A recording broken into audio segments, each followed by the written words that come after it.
concepto como marca Casa Mercado. Los dueños llevan en la industria del mole más de 80 años y se dieron la tarea de crear la primera sala museográfica referente al mole. Es la única en su tipo, con la finalidad de preservar la historia que envuelve este peculiar platillo, pero también crearon un espacio para degustar nuestros moles gourmets, desde luego platillos más elaborados en el área de restaurante. Tenemos también una carta que cuenta con algunos otros platillos sin mole, y en este espacio nuestra venta y exhibición de algunos productos artesanales típicos. Bien, por este espacio... A ver, otra vez, las 4 variedades tradicionales tenemos 4 variedades de mole como Casa Mercado, que es dulce, almendrado, rojo y alpipián. Aquí los pueden ver. Okay. Por este lado, nuestro espacio de boutique, que incluye el mole. Así es que adelante y bienvenidos. Gracias. Antes sí me tocó hacerlo también en personas veganas. Primeramente hay que citarnos en la época prehispánica, es decir, antes de la llegada de los españoles. ¿Qué teníamos en ese entonces? Bueno, pues algunas culturas, civilizaciones como maya, olmeca, mexica, tolteca, purépecha, entre algunas otras. ¿Cómo le hacían para subsistir? ¿De qué vivían? Bueno, pues básicamente de lo que cocinaban, de lo que sembraban, de lo que cosechaban, de lo que sembraban. En este caso tenían, por ejemplo, el cultivo de maíz, tenían el cultivo de tomate, algunas hierbas de olor como la hoja santa, el aguacate, el epazote, los guajes, tenían algunas semillas como por ejemplo las pepitas de calabaza, tenían algunos frutos como por ejemplo ciruelas, algunas verduras como quelites, como nopales, y desde luego no podía faltar lo que es el ingrediente principal de estas salsas o moles, que es el chile. Aquí tenemos una infografía que nos muestra la metamorfosis que sufren los chiles. Cuando el chile es fresco, adquiere un color y un nombre. Cuando el chile se seca, adquiere otro color y otro nombre. Por ejemplo, tenemos que el serrano se convierte en un chile de árbol, el jalapeño en un morita, el poblano adquiere 2 variedades, el ancho y el mulato, depende del tiempo de secado. El mirasol se convierte en guajillo. Bien, con base en estos pocos ingredientes que tenían en esa época, es como empiezan a fabricar sus primeros moles. Fray Bernardino de Sahagún fue el primero en registrar y documentar las salsas que hacían estas culturas, civilizaciones indígenas. Y nos comenta, por ejemplo, que al gobernante Moctezuma le encantaba lo que es una cazuela de gallina hecha a su modo, que llevaba, así la definen, que llevaba chile bermejo. Y por bermejo entendámoslo como una especie de tonalidad, un rojo intenso, cobrizo, lo que viene siendo el chile guajillo. Molían pepitas en el metate con el metlapil, agregaban tomate y entonces conseguían lo que hoy conocemos como el pipián. Es decir, a Moctezuma le encantaba el pipián. Pero también registra que hay otro tipo de moles, como por ejemplo uno que nada más se basaba en chile, chiltepín y tomates. Ese era otro tipo de mezcla, otro tipo de mole. Hay otros que nada más le echaban chile amarillo y tomates. Ese era otro tipo de mole. A otro le echaban, por ejemplo, los quelites con el chile verde, y ahí tenían otro tipo de mole o salsa. Hay que destacar que, por ejemplo, en esta época solamente estaba el guajolote, todavía no estaba la gallina, pero el guajolote únicamente era utilizado para ofrendas a deidades o bien para gobernantes, gente importante, como en este caso Moctezuma. Fray Bernardino de Sahagún menciona que a este tipo de moles ellos le llamaban mulis, un vocablo del náhuatl que significa moler. Y curiosamente, este mismo verbo en el castellano adquiere la misma traducción, moler. Aquí ya vemos entonces cómo lo indígena se va complementando y mezclando con lo español, aunque más adelante cobrarían una mayor compenetración. Ahora bien, aquí tenemos, por ejemplo, una cocina muy de aquella época. La cocina ras de piso, totalmente rudimentaria, artesanal. Vemos el fogón de 3 piedras, figura desde luego el molcajete, el metlapil, instrumentos importantes para la elaboración de sus salsas. Vemos que figuran los instrumentos de barro y también algunos otros improvisados hechos de manera artesanal, como esa cuchara, como este vasijo para guardar tortillas, semillas, o como este donde transportaban agua. Si se dan cuenta, un corcho totalmente improvisado de aquella época, lo utilizaban como sellador, lo que es el olote, que lo tenemos allá en el número 18. Y los olotes en ocasiones también se utilizaban para avivar un poco el fuego, ya que era seco, entonces provocaba una mayor combustión. Bien, es así como se dan los inicios de los moles, no como el mole que conocemos hoy en día. Justamente utilizamos esta guía con los números por cualquier duda. Aquí está, mire, es una olla. No, eso es una pichancha. Pichancha. Pichancha, sí. Que hay unos que Sí. no muelen, sino nada más echan polvo. Esos a lo mejor son los de piedra basáltica que se utilizaban como morteros, pero fue antes incluso que este tipo de instrumentos.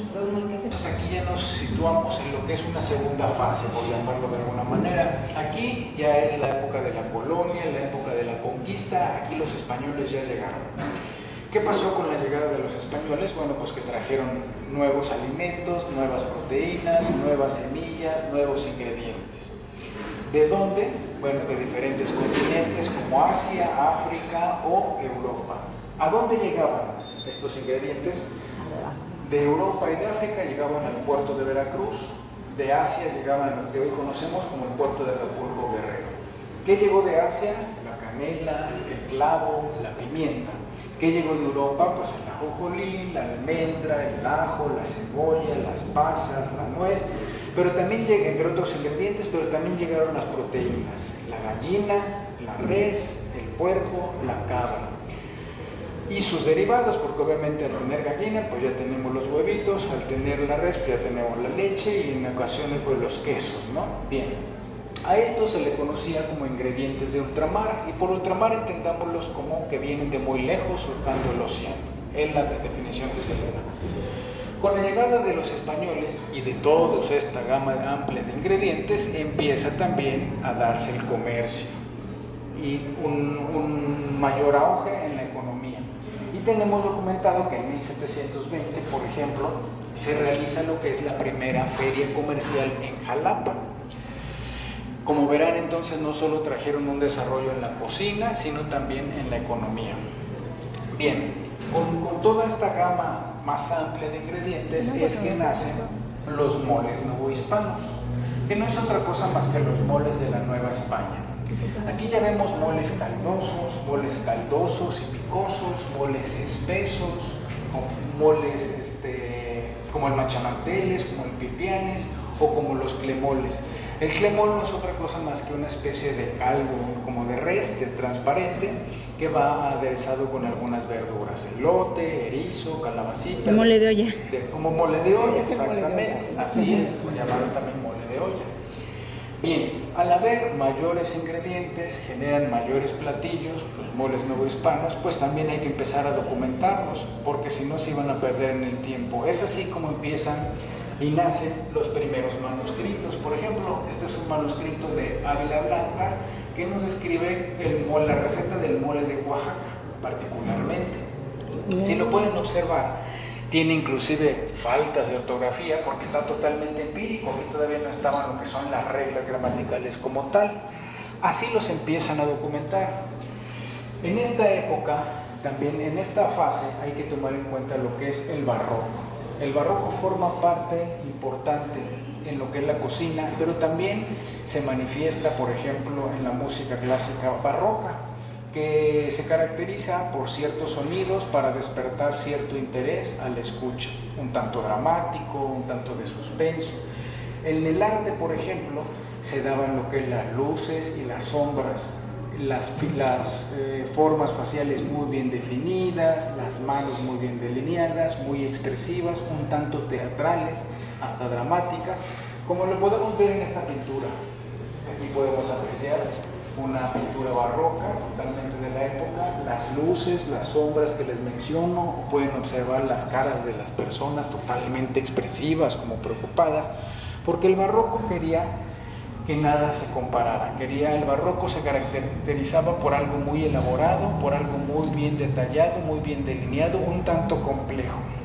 El barroco estuvo presente también en las arquitecturas de, por ejemplo, monasterios, conventos, iglesias, templos. Ahora bien, el barroco influye entonces ¿Cómo influye en el mole? Bueno, pues se preocupaban por crear moles más vistosos, con mayor volumen, con más textura, con más color, con más sabor, difíciles de igualar, con un sabor único e inigualable. Los españoles se asientan en Puebla, particularmente toman como un punto de desarrollo lo que es el convento de Santa Rosa, hoy ex convento de Santa Rosa, que funge como un sitio turístico muy atractivo. Bien, se cuenta que visitaba el virrey este convento, ya tenían ellos una receta de un mole, pero como era una visita especial, entonces querían hacerlo único. Y fue aquí cuando le agregan lo que es el cacao. Aquí nace la receta del mole de Puebla, que originalmente lleva cacao. Así es como nace. Al término de la visita, este virrey queda muy complacido, les agradece expresamente esta delicia, pero les manda también talavera de Europa. ¿Para qué? Para que decoraran sus templos con toda esta influencia barroca. Que la talavera, bueno, pues no es otra cosa más que como esos platos que ustedes pueden ver, que es algo muy bien, muy colorido, con muchas formas, y servía para adornar estos monasterios. Bien, los monasterios en ese entonces, los conventos, servían eran como las escuelas de paga de aquel entonces. No todos tenían acceso, únicamente los adinerados podían mandar a sus hijas, a sus hijos a estudiar, a aprender, a cultivarse a estos monasterios. Es aquí que aparece entonces la figura de Sor Juana Inés de la Cruz. Cuando le prohíben el estudio de las letras mundanas, Sor Juana se empieza a interesar en lo que es la alquimia de la cocina. Una mujer muy preparada, muy inquieta, siempre osada por aprender nuevas cosas. Empieza a intercambiar conocimientos con las guisanderas indígenas de aquella época y empieza a aprender todo sobre la cocina y las recetas, y se involucra tanto que crea su primer recetario, primer y único recetario de Sor Juana Inés de la Cruz. Lo pueden googlear y existe entre el año 1648 y 1695. Ella menciona que en esa época, ya con un mayor poder adquisitivo, las cocinas dejaron de ser tan rústicas, dejaron de estar a ras de piso y se elevan.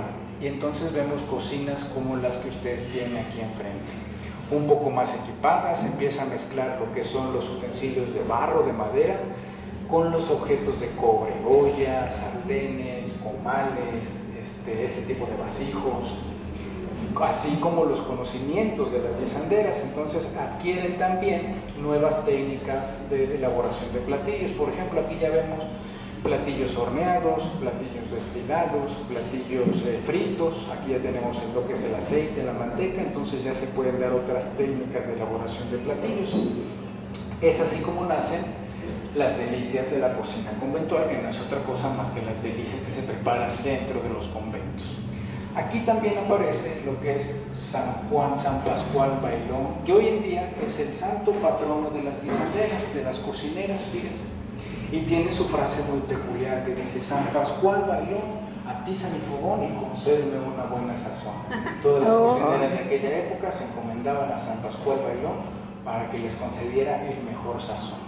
Con toda historia debe de llevar leyendas, y más tratándose de un convento. Y hay una leyenda de San Pascual Bailón respecto al mole poblano. Se dice que estaba en su fogón, en su cocina, tenía su olla, su guajolote, estaba preparando en ese entonces un mole para el arzobispo de aquella época, y de repente caen unos ingredientes a la olla, y entonces empieza a maldecir y dice: seguramente fue el diablo que con su cola propició esto, ¿cómo va a pasar? Pero lo prueba y no estaba tan mal.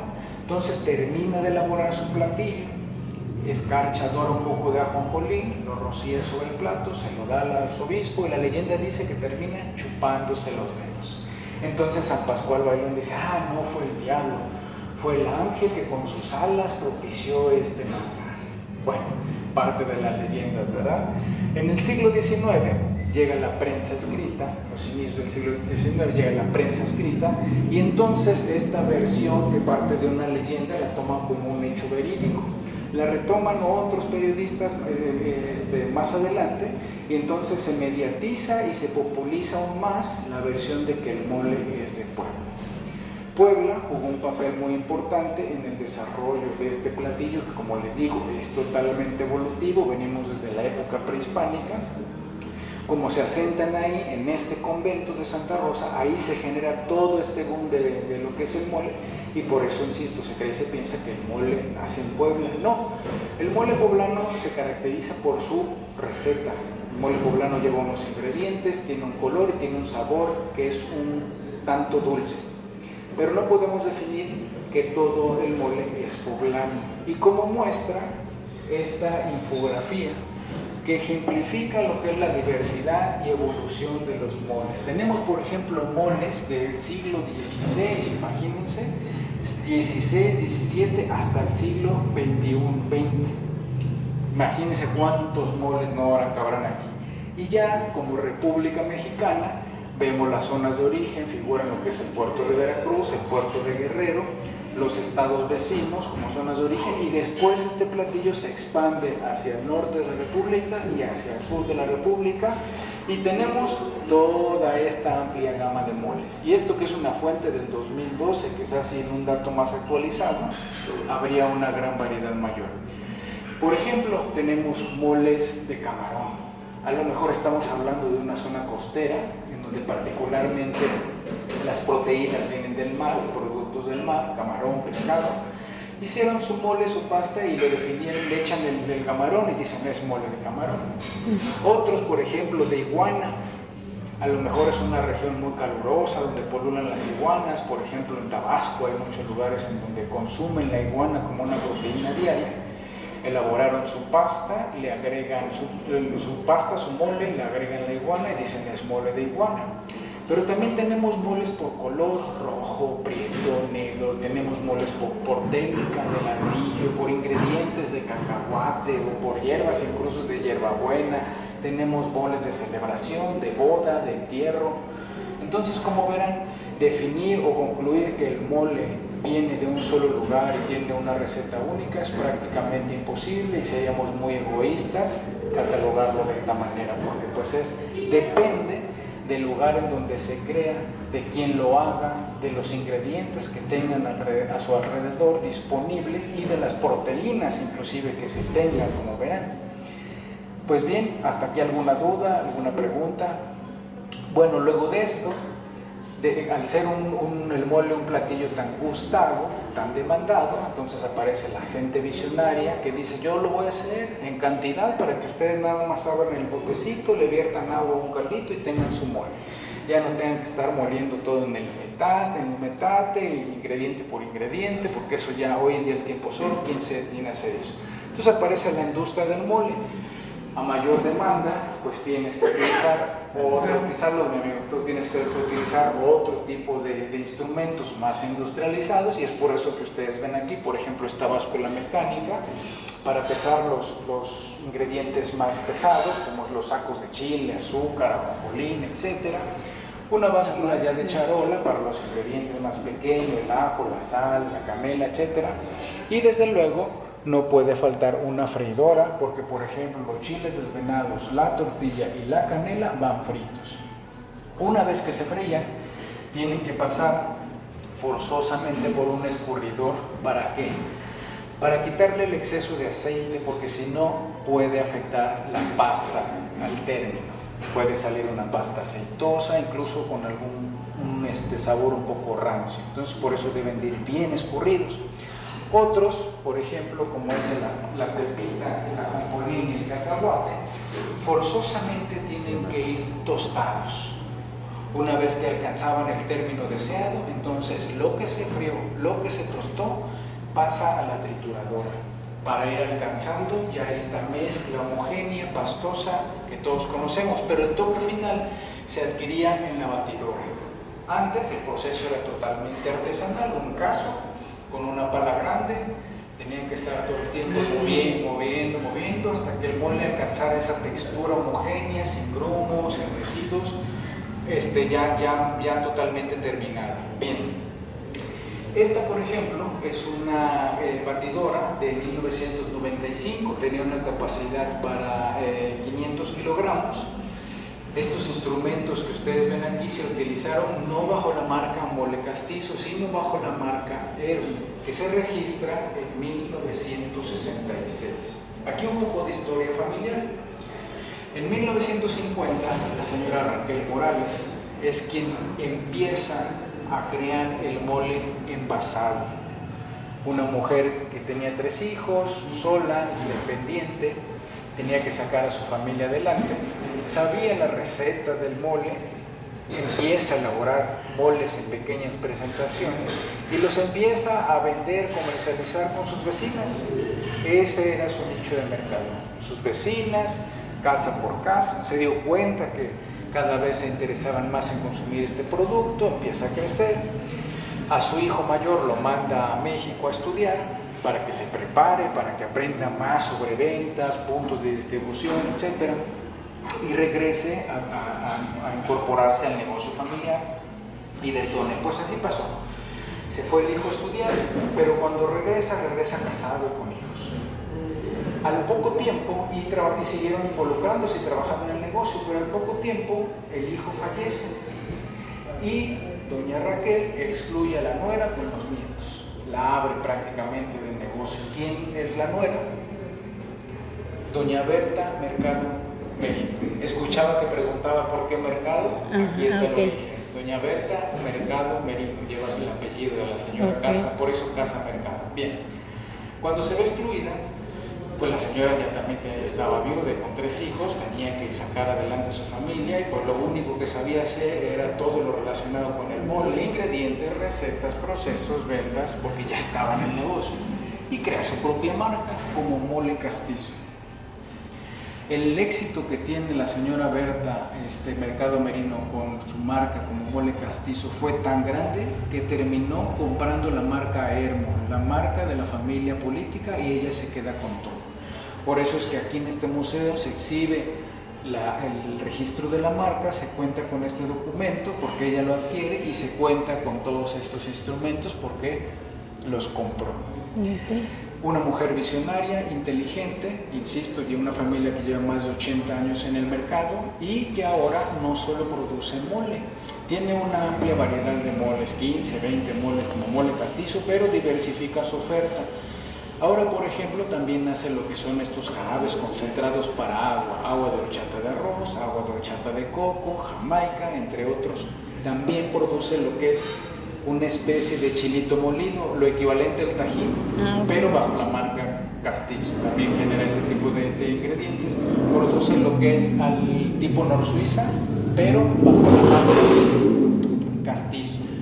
Entonces, como verán, diversifica todo, sigue creciendo. Hoy en día, bueno, Mole Castizo genera entre 3,000 y 4,000 kilos de mole al día, distribuye a diversos estados de la República y también exporta a algunos otros países. Entonces, aquí pueden ver, por ejemplo, las imágenes al interior de la fábrica. Esta es la planta de agua de horchata, de arroz y coco. Debe de cumplir con estándares de calidad. Vemos también lo que es la bodega de la fábrica Mole Castizo, también debe de cumplir con estándares de calidad, totalmente higiénico, limpio, sanitizado. Aquí ya vemos cómo termina ya el proceso final del mole envasado, y aquí vemos a la señora Berta Mercado Merino con sus 2 hijos. El señor Rodolfo es el creador de la marca Casa Mercado, este concepto que, aparte de tener la particularidad de ofrecer 4 moles gourmets, también ofrece este recorrido por el museo, el recorrido histórico acerca del mole, que es muy interesante. Y bueno, como les decía, crea el área de restaurante y este concepto de ventas de artesanales, tanto joyería como productos de la región. Como se podrán dar cuenta, pues una familia bastante inquieta que no deja de ofrecer servicios o innovar con respecto al mismo tema que es el mole. Fíjense, diversificaron todo y ahorita, bueno, a este museo cada vez adquiere mayor relevancia, mayor importancia, porque muchos sabemos degustar un buen mole, ¿verdad? Ya una vez que está servidito, pero pocos conocemos lo que es la historia. Y como verán, pues tiene muchas cosas importantes, dignas de reconocer y de destacar. Oye, ¿por qué se llama Castizo? Eso es el apellido. No, Castizo también viene de las mezclas, mestizos, los castizos, ¿sí me explico? de que una fusión de mezclas. Entonces, en esa época, por ejemplo, en la época prehispánica, era muy dado los mestizos, ¿no? O el mestizaje, y también había castizos, que era una especie de razas de fusiones. Hablando de la casta y de... Exactamente, y entonces por eso le pusieron castizo, un emblemático que, bueno, refiere mucho a la historia, jugar un poco con el nombre. A la fusión, ¿no? De Exactamente. ingredientes. Así Ok. es. ¿Y todavía vive la señora? Todavía vive.